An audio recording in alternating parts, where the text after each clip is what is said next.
మా వాడు డాక్టర్ కావాలి, ఇంజనీర్ కావాలి, సైంటిస్ట్ కావాలి. ప్రతి తల్లిదండ్రులకు ఇలాంటి కలలుంటాయి. క్రికెటర్ కావాలనో, స్పోర్ట్స్ మ్యాన్ కావాలనో అనుకోవడంలోనూ తప్పులేదు. కానీ మా వాడు డ్రైవింగ్లో అద్దుర్సంటూ బండి కీసిచ్చారో రంగుపడుద్ది. బినా లైసెన్స్ రోడ్డెక్కితే మీ పిల్లల భవిష్యత్పై రెడ్ మార్క్ పడ్డం ఖాయం. అంతేకాదండోయ్, పేరెంట్స్ కూడా శ్రీకృష్ణ జన్మస్థానం చేరాల్సిందే. ఫస్ట్ అండ్ లాస్ట్ టైం అనే ముచ్చట్లు చెల్లవు కాక చెల్లవంటున్నారు కాప్స్. బండి తొక్కే మైనర్స్ ఇక జరభద్రం, బీ కేర్ఫుల్.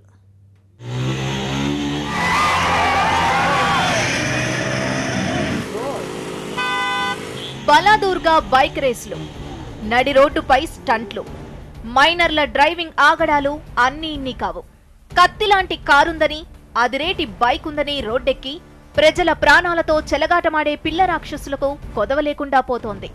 నిఘా పెంచినా సరే ఎక్కడో ఒకడ రేసుల పేరిట బరితెగిస్తున్నారు.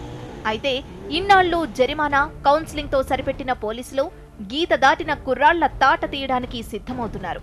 మొదటిసారి పట్టుబడితే జరిమానాతో వదిలేసే కాలానికి స్వస్తి పలికారు. ఇక నెక్స్ట్ టైం ఛాన్స్ లేదు. ఫస్ట్ టైం పట్టుబడితేనే జైలుకు పంపిస్తామంటున్నారు. లైసెన్స్ లేకుండా డ్రైవ్ చేసినా, లైసెన్స్ ఉందని స్టంట్లు, రేసింగ్లు చేసినా జైల్లో చిప్పకూడే గతిక. తప్పు చేసిన వాళ్లే కాదు, మైనర్లకు వాహనాలిచ్చిన వాళ్లకు సైతం జైలు శిక్ష విధించేలా చర్యలు చేపడుతున్నారు.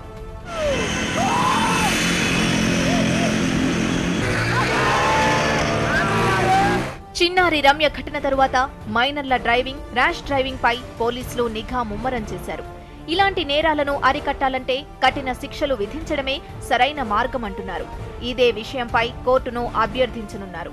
మైనర్స్ మీద కూడా మనం ఏం చేస్తున్నామంటే, ఇప్పుడు ఫస్ట్ టైం పట్టుకుంటే కనుక ఫైన్ వేస్తున్నారు కోర్టు వాళ్ళు. ఎందుకంటే కొంచెం కన్సిడరేట్గా, సరే చిన్నపిల్లోడు ఏదో తెలుసో తెలియకో లేదా అవసరానికి తగ్గట్టు ఏదో చేశారని చెప్పేసి అతని మీద ఫైన్ వేయటం, ఫైన్ వేసి వాళ్ళ తల్లిదండ్రులు కూడా, ఎవరైతే ఆ బండి ఓనర్ ఉన్నాడో అతని మీద కూడా ఫైన్ వేస్తున్నారు.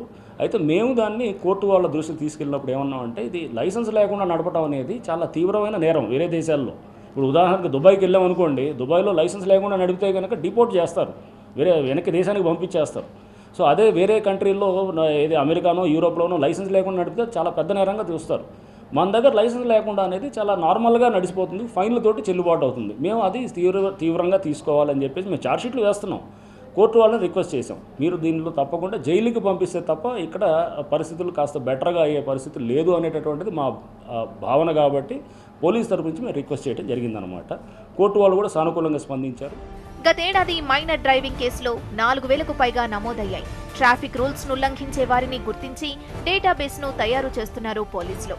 ఆధార్ నెంబర్ను అనుసంధానం చేస్తున్నారు. ట్రాఫిక్ నిబంధనలు ఉల్లంఘిస్తే ఆధార్ నెంబర్ ఆధారంగా కేసు నమోదు చేస్తారు. జోరు మీద ఉన్నామని గీత దాటితే జైలు కూడా తినడమే కాదు, భవిష్యత్పై రెడ్ మార్క్ పడక తప్పదు. 18 ఏళ్లలోపు పిల్లలకు వాహనాలిస్తే అది పేరెంట్స్ తప్పే అవుతుంది. వారిపై కూడా కేసు నమోదు చేస్తామంటున్నారు పోలీసులు.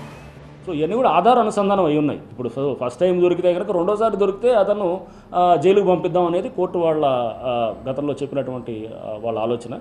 సో మేము చెప్పేది రెండోసారి దొరకడం అనేది చాలా అరుదుగా జరుగుతుంది, ఆల్మోస్ట్ దొరకట్లేదు ఎవరు కూడా. ఫస్ట్ టైం దొరికితేనే ఆ పిల్లలైతే జూనియర్ హోమ్కి వెళ్తాడు, అంటే 16 సంవత్సరాల లోపల ఉంటే జూనియర్ వెళ్తాడు. అండ్ అంతకన్నా వాళ్ళు బండి ఓనర్స్ అయితే కనుక వాళ్ళు చెంచలు కూడా జైలుకు వెళ్ళేటటువంటి పరిస్థితి ఉండాలనేది.